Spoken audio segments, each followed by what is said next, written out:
Jimmy Butler played against the Clippers last night, when instead he should have played for the Clippers. It's November 6, November 7, PHL time, Election Day, and the All-Star swingman lost the popular vote in Minnesota months ago. Not only with a segment of the weary fan base, but you wonder if the mood in the Timberwolves locker room drops faster than mercury in a Minneapolis winter when Butler walks in. Just the body language alone among some teammates is telling. Poor Karl-Anthony Towns hasn't been caught smiling since signing his Supermax extension worth a reported $190 million, and only then, just barely. Yes, the joy and most likely the Wolves' performance will stay sapped as long as Butler is in uniform and the atmosphere caused by his uncertain status continues. There are two basketball crimes being committed here, one by Butler, who's pouting and playing transparent politics until his trade demands are met, and one by Tom Thibodeau, the Minnesota GM coach who so far seems powerless to solve it.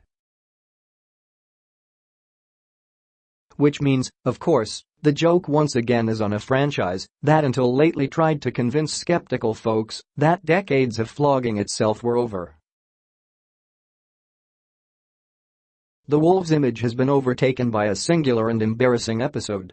It's astonishing to think that it's now 3 weeks into the 2018-19 season and Butler is still around. How is this productive for a team that finally reached the playoffs last spring after a 14-year absence and is seeking traction in the tough Western Conference? This isn't an issue of Butler's talent, to a degree.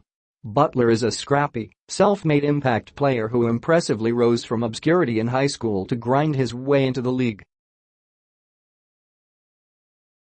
He trains hard, plays hard, doesn't shrink from the big moment and only knows one speed.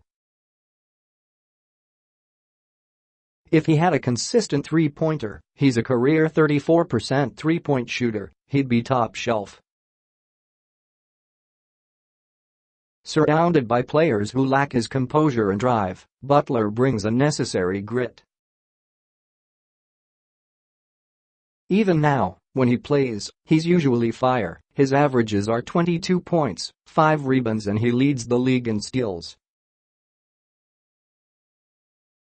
In Monday's 120-109 loss to the Clippers, he scored 16 of his 20 points in the fourth quarter.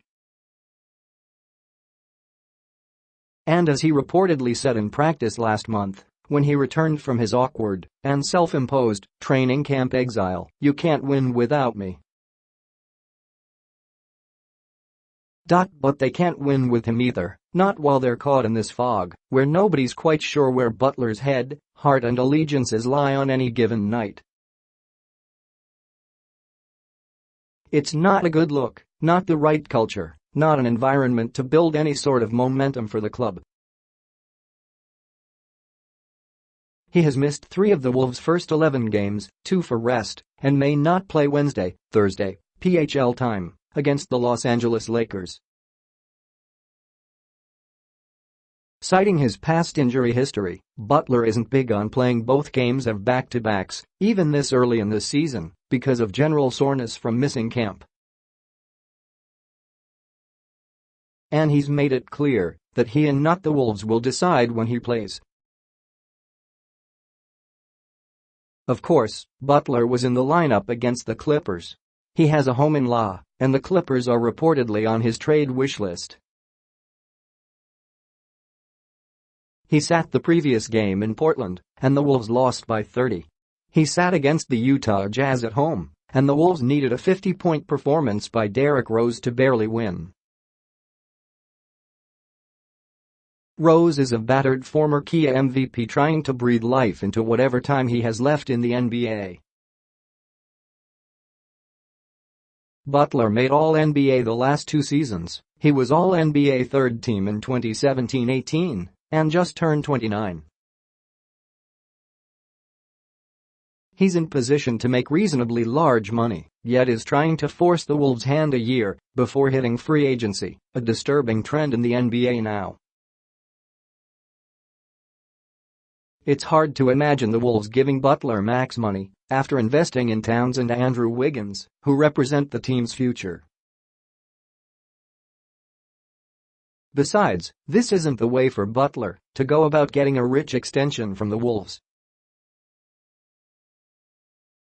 Butler's leadership style is tough love, believing the young players need a constant buzz in their ear and an occasional foot in the behind. That technique failed spectacularly in Butler's final season in Chicago, and the Bulls were anxious to ship him out of town.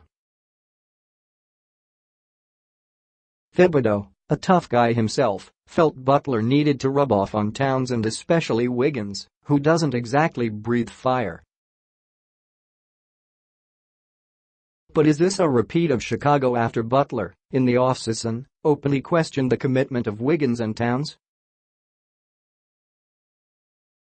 After Monday's, Tuesday, PHL time, loss, the Wolves fell to 4-7-0-6 on the road and are in danger of seeing last season's momentum evaporate. Clippers coach Doc Rivers, whom Thibodeau was an assistant coach 2 years ago in Boston, said, "They're better than this. They just have so much stuff clutter going on. It's tough. It's a balancing act. It puts you in a very tough spot as a coach. All of us go through these. Hopefully they are more private than public, but this one is extremely public." Thibodeau has no one to blame but himself, since he also calls the shots. For how much longer, who knows? He sent 3 lottery picks to the Bulls to get Butler and is now looking to get something back in any trades for Butler.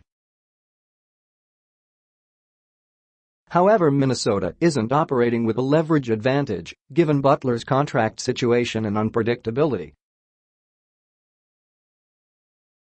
So, the clumsy and uncomfortable dance continues. The Wolves are on the clock with Butler. Can they afford to wait until the February trade deadline to deal him? Their season would likely be in flames by then. If there were a solid deal from the Rockets, Clippers or another team on the table, Butler would be gone by now. The Wolves must try as best as possible to ignore the elephant in the locker room. They must cope Butler's antics, waving a towel along with Warriors fans after Minnesota's loss, his sitting out until then. Butler is better than this, or at least he should be. Maybe his next team will find out, because his current one is sinking along with his attitude.